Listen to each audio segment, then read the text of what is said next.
remember we met, I could tell by your smile. You hadn't been with a good girl like me in a while. Yeah, you were impressed. Couldn't. Every single day, I'm gonna make something great. That's my way. Every single day, I'm gonna make something great. That's my. Good morning po. Tayo po ay magluluto ng pork afritada. So ito po yung ulam ko for today. Kahit kulang po yung ingredients. Magkalasang afritada lang po. So ang ingredients po natin pork.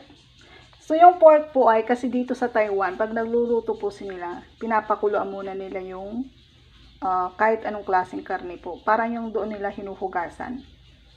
So yan po. Kaya ganyan po. Akala nyo luto na. Tapos, syempre patatas. Meron tayong carrots. Meron tayong bell pepper.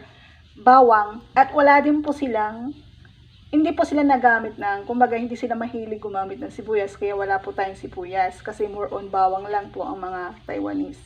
Nagamit man sila ng sibuyas, more on dahon po. So, knorr cubes.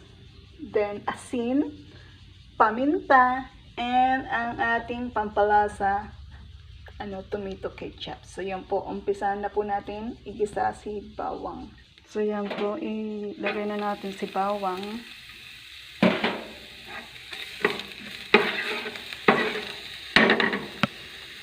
Teka lang. Ayusin ko yung camera ko.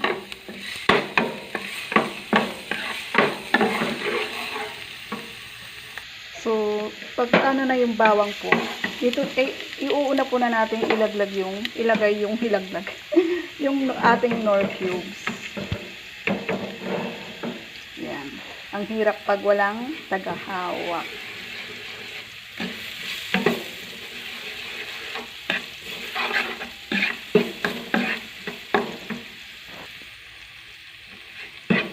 Then, pag okay na po si bawang, syempre, ilagay na natin yung main ingredients natin, si pork.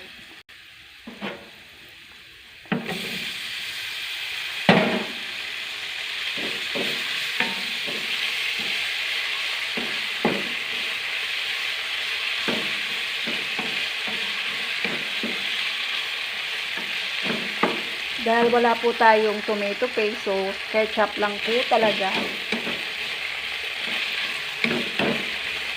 Yan, isang kutsa natin siya. Takpan natin yan ng mga 3 minutes.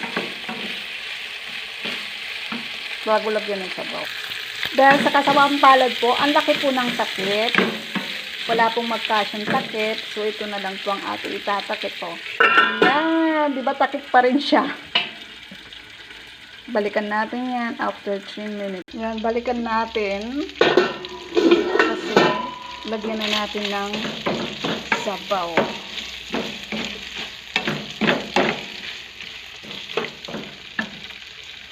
So, ang isasabaw po natin ay 1 cup of water. Siyempre, ihalo na natin si ketchup. So, ilagay natin ng ketchup. Konti lang kasi, para hindi maasim. Baka mamaya sobrang asim na pala, no? Palambutin mo muna natin to ng mga 5 minutes. Kasi yung ating patatas, carrots, yung gulay hindi po natin, mabilis pong lumambot yun.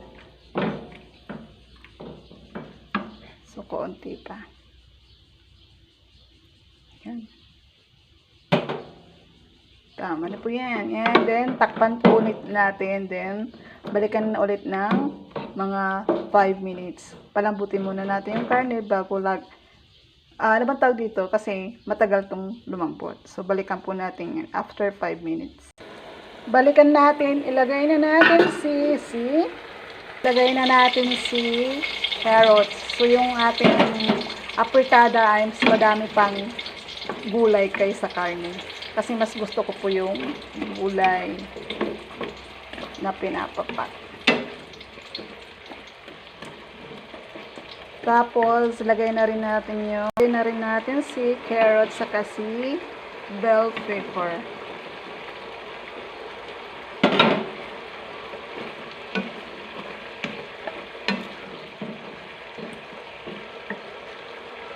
Ilagay na din na po natin ang asin.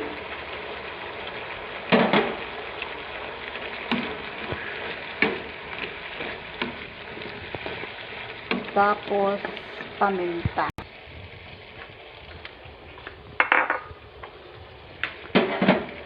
Siyempre, lagay na natin ang paminta. Natin ng paminta. Yan. Tapos, takpan natin ng mga 5 minutes luto na yan. Kasi gulay na mabilis maluto. Yan po, takpan po ulit natin at pagkatapos takpan, luto na siya. Yan po. Balikan na natin yung ating niluluto. So, luto na po siya. Yan, ilagay na po natin sa lalagyan at atin lang mahusgahan. Tara! Husgahan na natin yung ating niluto. So, tara na po. Asan yung kutsara ko? Nawala bigla eh. Dahil madaming gulay, sabi ko sa inyo, mas gusto ko yung gulay. Saka may batyang. Yun po ang aking kakainin sa ito. So, tikman na po natin at ating mahusgasan.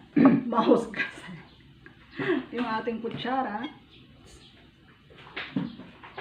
So, tikman na po natin ang aking niluto. So, ito yung version ko ng afritada. Sakto lang po yung sauce. Kasi pag madaming tomato sauce, maasim. So, yung patata, hindi sa lamog. Sakto lang. Ano yun, ma? Ma? Inisnap lang alala ko. Yan. So, bago ko ng takan,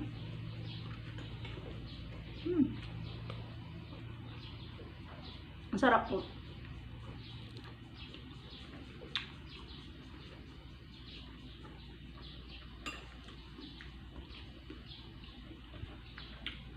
Crunchy yung gulay. Kasi pangit naman yung overcooked yun.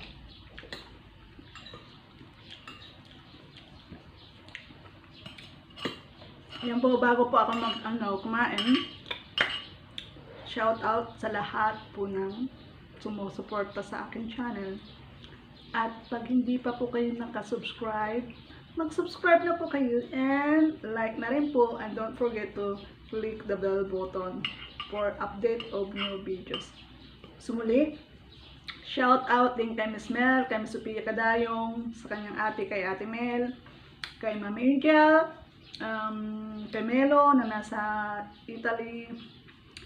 So, hindi ko na kayo maisa-isa dahil napakadami nyo po. Alam nyo po yun na pag kilala nyo ako, kilala ko din ko po kayo. So, thank you mula dito sa Taiwan. Nagsasabi, magandang tanghali po mula kay Mami Hayde at saka God bless us.